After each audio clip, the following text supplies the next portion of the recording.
Bonjour à toutes et à tous et bienvenue sur le plateau de BITV où je suis en compagnie d'Andrew Ogood, directeur France de Yardi.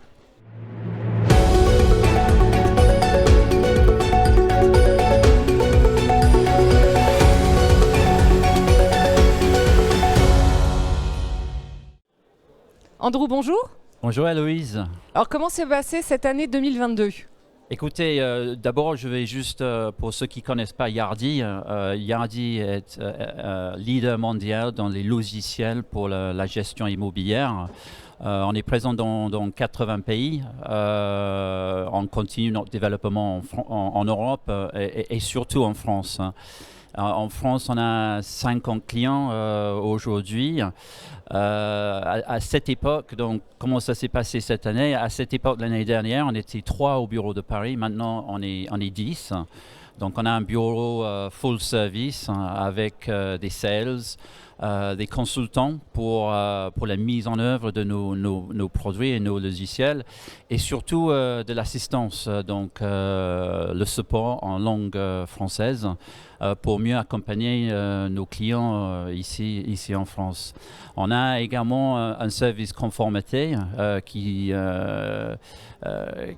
s'occupe du développement de nos produits spécifiquement pour le marché français. Ça, c'est très important.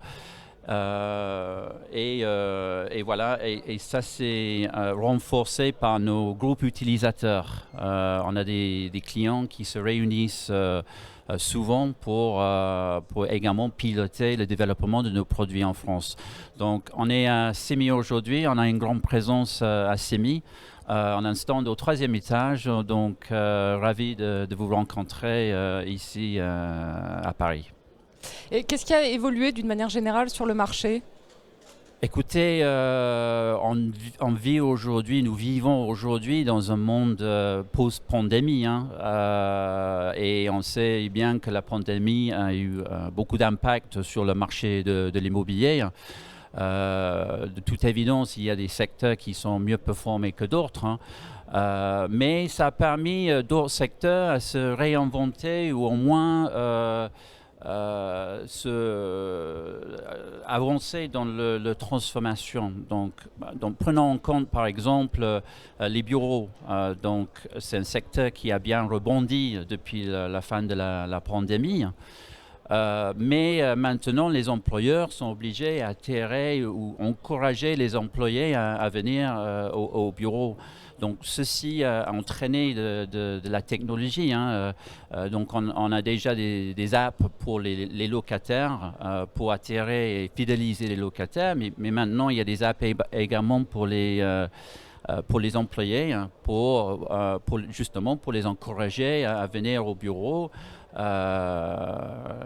Voilà, donc ça c'est une évolution au niveau des bureaux. On voit également le réaménagement des bureaux, les réaménagements des bâtiments en multi-use ou bâtiments polyvalents, où vous avez,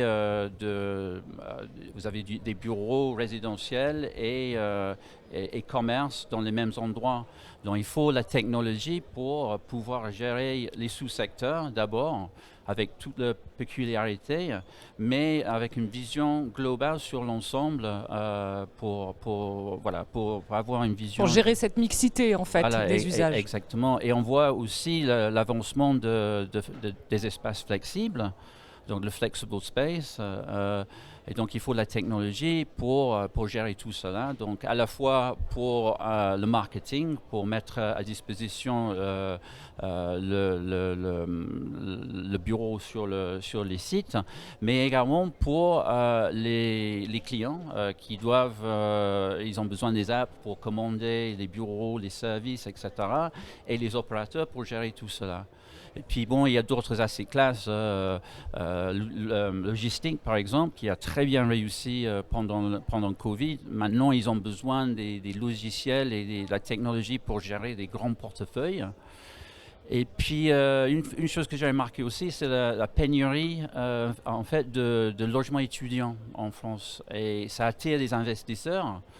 Et donc, il faut la technologie pour gérer tous les processus de location résidentielle.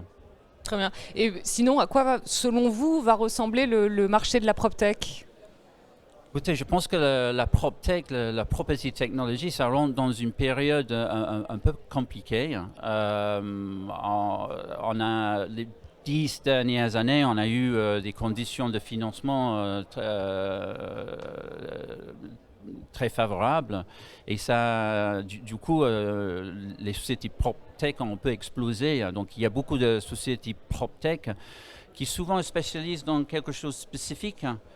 Et je pense que le problème maintenant est que les conditions de financement ont bien changé. Hein. Et donc, du coup, je pense qu'on va voir une consolidation dans les PropTech, plutôt vers les plateformes qui couvrent les problématiques un peu plus larges, si vous voulez. Et puis, bien sûr, il y a tout ce qui est RSE, la consommation énergétique, la sustainability, etc., qui va continuer à stimuler la technologie dans les années qui viennent. Affaire à suivre, en tout cas. Tout à fait. Merci Andrew pour votre visite sur le plateau. Merci Aloïse, merci beaucoup. Merci à vous de nous avoir suivis et à très bientôt.